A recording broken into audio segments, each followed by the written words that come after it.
Bonjour à tous les amis, bienvenue dans le Fight Club les amis. Aujourd'hui je suis accompagné de Monsieur Elias Smile Boudexdam. Elias, comment vas-tu mon ami?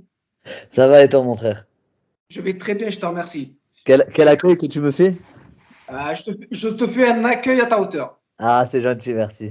Il n'y a pas de souci. Elias, pour tous ceux qui ne te connaissent pas particulièrement, est-ce que tu pourrais nous parler un petit peu de ton parcours en MMA, de ton point de départ jusqu'à ton évolution aujourd'hui? Ah, bien sûr. Moi, j'ai commencé, j'avais 16 ans. J'ai commencé avec mon frère. Avec mon frère, avec Oussine, enfin, les meilleurs amis à mon frère. Et j'ai commencé par l'anglaise, on a fait un petit peu d'anglaise et tout ça. Et il y a un mec qui s'est ramené à la salle avec un kimono, il a commencé à faire un peu de sol. Et on a essayé d'apprendre un peu le sol, et puis ça a plu à mon frère, donc du coup, on s'est développé là-dessus. On a continué à s'entraîner au sol à fond et après à 18 ans j'ai fait mon premier combat pro en MMA et voilà après de fil en aiguille j'en suis là aujourd'hui quoi. D'accord? Et tu restes sur une dernière victoire au Brave en août 2021 face à Brice Picot par soumission. Oui. Est-ce que tu pourrais nous en dire un petit peu plus sur cette victoire que tu as eue, notamment sur cette soumission incroyable que tu as réalisée? Ben en fait de base je devais pas prendre Brice Picot. De base je devais prendre un Irlandais et il a plombé le match à une semaine du combat et je sais pas ce qui s'est passé jusqu'à aujourd'hui j'en sais pas plus. Et donc, du coup, le Brave a cherché un remplaçant à une semaine. Et forcément, à une semaine, il n'y a pas beaucoup de gens qui acceptent. Et c'était, je pense, une belle opportunité pour Brice. Donc, du coup, il a accepté le combat. Ils m'ont proposé. J'ai dit oui.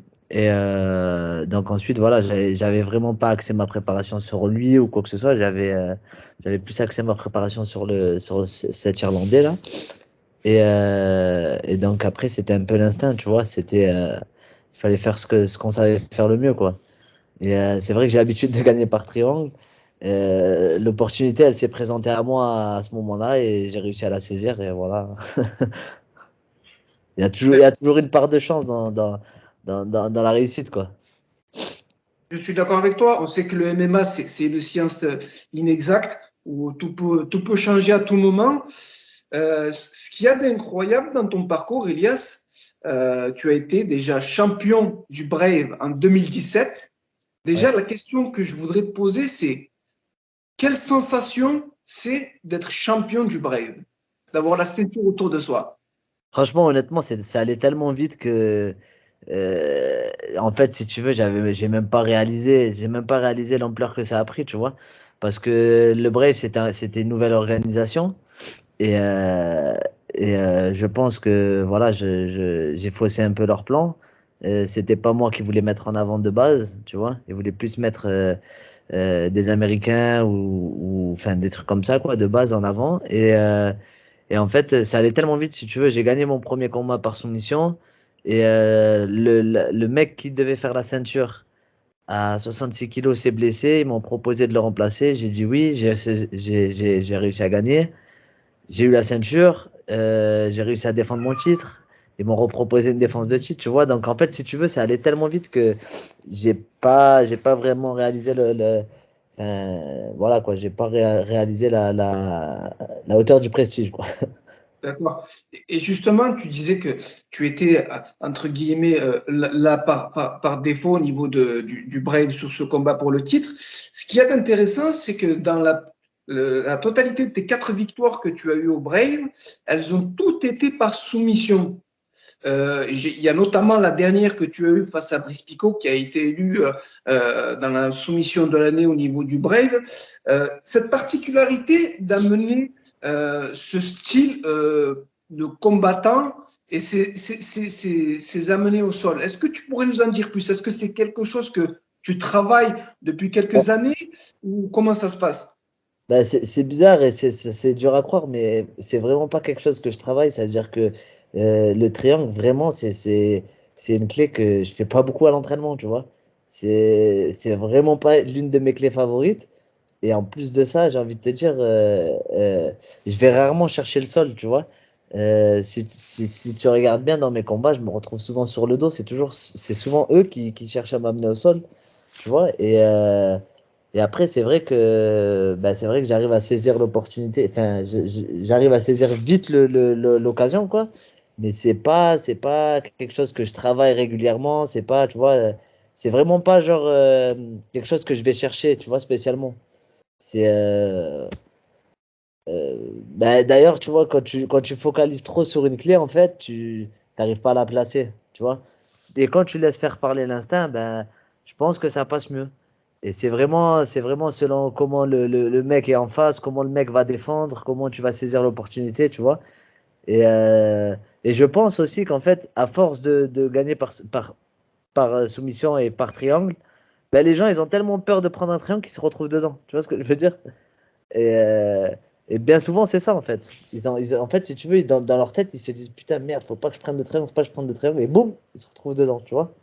Mais c'est vraiment, voilà, j'essaie de saisir l'occasion quand elle se présente, quoi. Tu as la particularité, Elias, d'être Hop, t'entends coaché plus? par ton frère.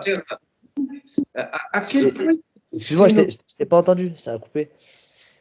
Je te disais, tu as la particularité d'avoir à tes côtés comme coach ton frère Amine. À quel point c'est une force pour toi de pouvoir avoir Amine à tes côtés, notamment lors de tes combats et de ta préparation.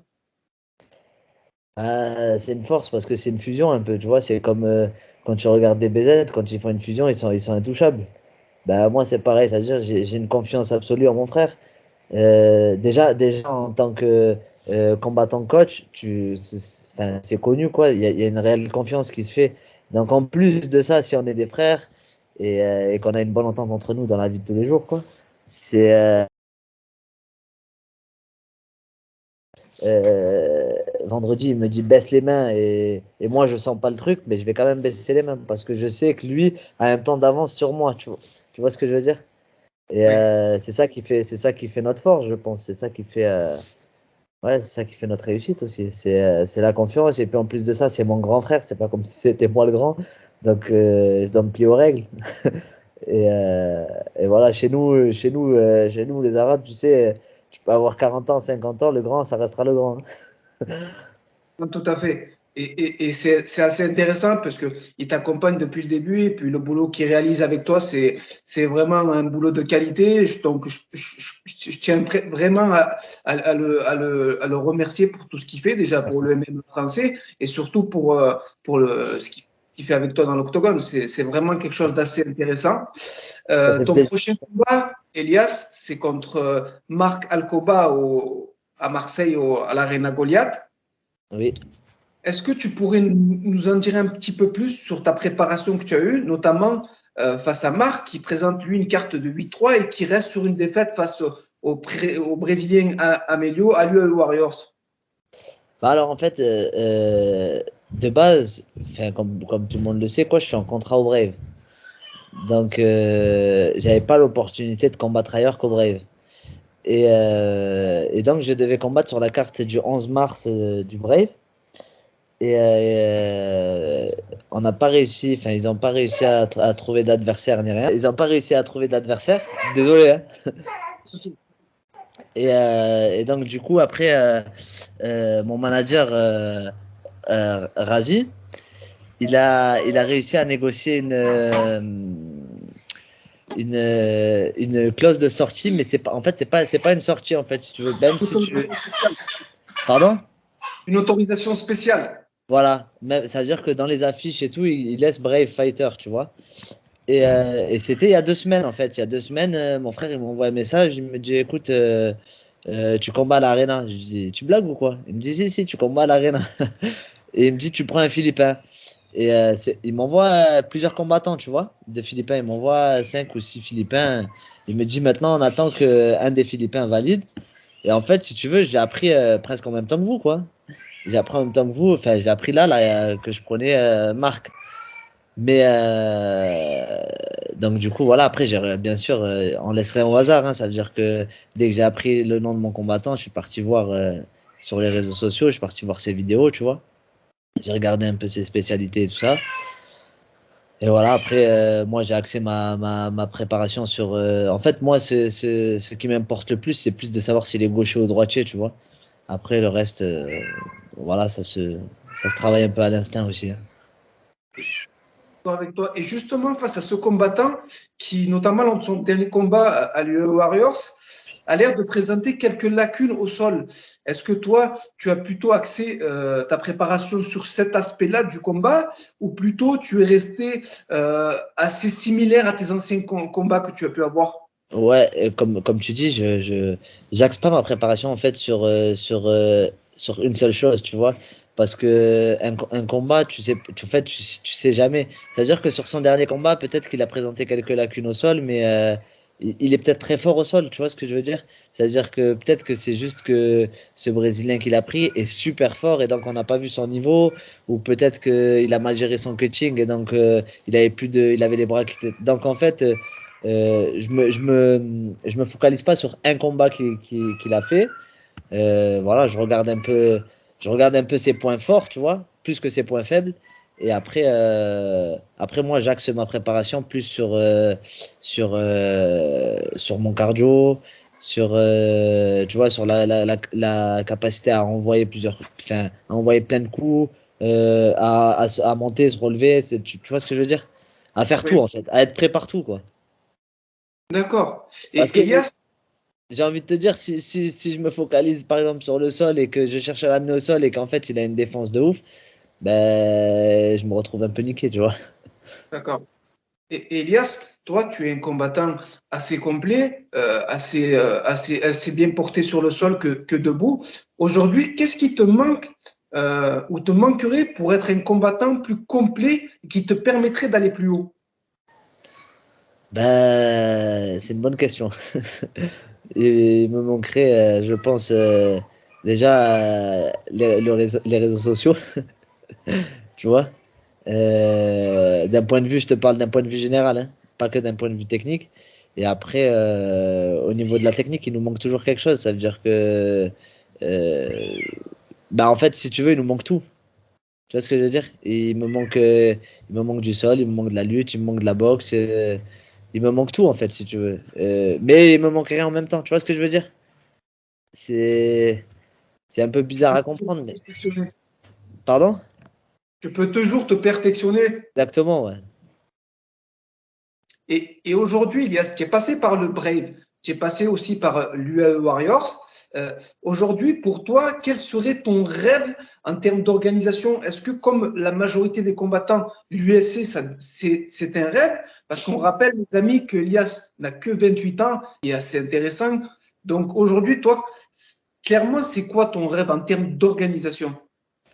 Alors moi, rêve, rêve, c'est un grand mot, tu vois. Mais bien sûr, on va pas se le cacher. L'UFC, c'est là où il y a tous les meilleurs combattants. Et moi, mon but, c'est bien sûr d'affronter les meilleurs. C'est pas de, tu vois, même si les meilleurs combattants ne sont pas qu'à l'UFC, c'est vrai que la majorité des combats, enfin, ce que je veux dire, c'est que c'est la Supreme League, quoi, l'UFC. Si tu y es, c'est que c'est pas pour rien. Tu vois ce que je veux dire? Donc oui, bien sûr, on a tous envie d'aller à l'UFC, tu vois. Mais j'ai envie de te dire, moi, voilà, j'ai juste envie de combattre. Après, peu importe l'organisation, tu vois, je m'en fous. Je néglige aucune organisation, en fait, tu vois. Que ce soit aussi bien l'Arena que le Brave, que l'UAE, que l'UFC, pour moi, c'est la même chose. Un combat, ça reste un combat, hein. D'accord. Et je ne sais pas si tu as pu voir dans l'actualité du MMA et notamment de l'UFC, le président Dana White a annoncé que l'UFC arrivera en France en 2022. Est-ce que pour toi, ça serait une possibilité ou peut-être même un objectif de pouvoir y être? Ouais, j'ai vu, bien sûr. On suit les réseaux quand même. Ouais, j'ai vu qu'il venait en France, mais j'ai envie de te dire, je pense il y a d'autres, il y a d'autres prioritaires, tu vois. Ça veut dire qu'il y a déjà les combattants français qui sont à l'UFC qui doivent briller. Et en tout cas, voilà, moi, je serai prêt s'il m'appelle. S'il a besoin D'accord. de moi, je serai prêt. Même à 2 jours, je serai prêt. C'est ce qu'il y a d'intéressant, c'est que tu négliges aucun combat ni aucun combattant. Tu es toujours prêt pour aller te battre dans l'octogone et faire donner le meilleur de toi-même. Elias, on sait que le MMA français, il a été légalisé il y a quelques années en France. Est-ce que toi, de ton point de vue, tu as vu une réelle évolution, que ce soit au niveau des combattants ou des organisations? Ben, au niveau des organisations, oui, déjà. Parce que si tu veux, si là, on a l'opportunité de combattre en France et on a l'opportunité aussi de prendre des mecs, enfin des étrangers et de les prendre en France, tu vois. C'est ouf, tu vois. Parce que là, par exemple, je prends un Philippin. Moi, j'y suis allé aux Philippines, tu vois. Et tu mets 28 heures de vol, arrives aux Philippines. T'arrives aux Philippines, t'es comme un raisin sec, tu vois. T'arrives dans un pays qui est pas le tien, t'as 12 heures de décalage, tu vois. Tu fais un main event, donc en plus tu dois attendre toute la journée. Tu combats là-bas, il est 7 heures en France. Tu vois, c'est compliqué. Donc oui, effectivement, d'avoir des organisations françaises, c'est un plus. Et c'est surtout un plus, je pense, pour les générations à venir. Ça veut dire que nous, on devait se débattre avec ce qu'on avait, surtout si on venait du Sud, tu vois. On devait accepter tous les défis et partir n'importe où. Et là, en fait, ils vont pouvoir justement faire comme en Angleterre, comme ça se fait un peu partout. Ils vont pouvoir arriver à leur premier combat pro en ayant touché au MMA, en ayant plusieurs combats d'amateurs, etc. Tu vois. D'accord.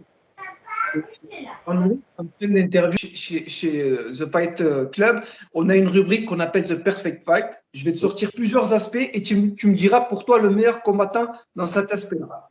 Ok. Alors, si tu devais choisir un combattant au niveau de sa lutte, Ah, je te dis, moi, mon combattant je pense, est le meilleur. Bah, je pense Khabib, hein. Khabib, au niveau de son striking, Connor. Conor, au niveau de sa puissance, Ngannou. Ngannou, et au niveau de son intelligence de combat, Hop là, ça a coupé.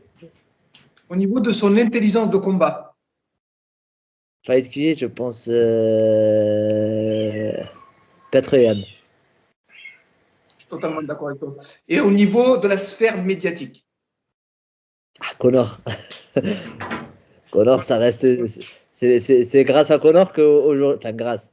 C'est en particulier. Il est en cause pour qu'aujourd'hui nos primes elles sont meilleures, hein. On va pas se le mentir. Je suis totalement d'accord avec toi.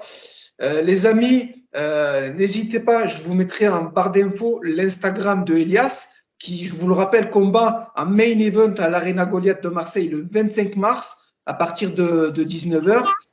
Elias, ça a été pour moi un réel plaisir de pouvoir échanger avec toi et d'apprendre à Moi te aussi. connaître, notamment pour tous les autres combattants aussi qui pourront apprendre à te connaître par cette vidéo. Je te souhaite le meilleur pour ton combat qui arrive le vendredi 25 mars et j'espère que la suite ne sera que plus belle que ce qu'elle n'est maintenant. Merci beaucoup, ça fait vraiment plaisir. C'est aussi, c'est vrai qu'on parle pas. Moi, un honneur de pouvoir partager avec toi, mon frère. Vous faites un travail dans l'ombre et on le dit pas assez, tu vois, mais c'est aussi grâce à vous qu'on est un peu en lumière, tu vois. Et je te remercie pour m'avoir accueilli, et m'avoir accepté ton temps. Bon, elle est pas trop d'accord avec moi, mais bon. Là, comme je te disais, voilà, tu m'as parlé tout à l'heure des organisations françaises, du MMA qui a été légalisé, du MMA qui a été légalisé en France. Euh, faut aussi mettre en lumière des personnes comme vous, quoi. Qui, Merci, j'apprécie énormément. voilà, grâce à vous, le MMA prend une certaine ampleur. Et je te remercie vraiment de m'avoir accordé de ton temps. Ben, Et c'est gentil, et puis je te renvoie le même compliment. Et vraiment, je te le dis vraiment de manière sincère, j'espère que tu pourras un jour arriver à l'UFC parce que tu es un combattant qui mérite d'avoir cette chance. Et puis, ce que tu montres dans l'octogone et en dehors, ça démontre un énorme mental et ça forge le respect. merci beaucoup, mon frère. Merci à toi et à bientôt.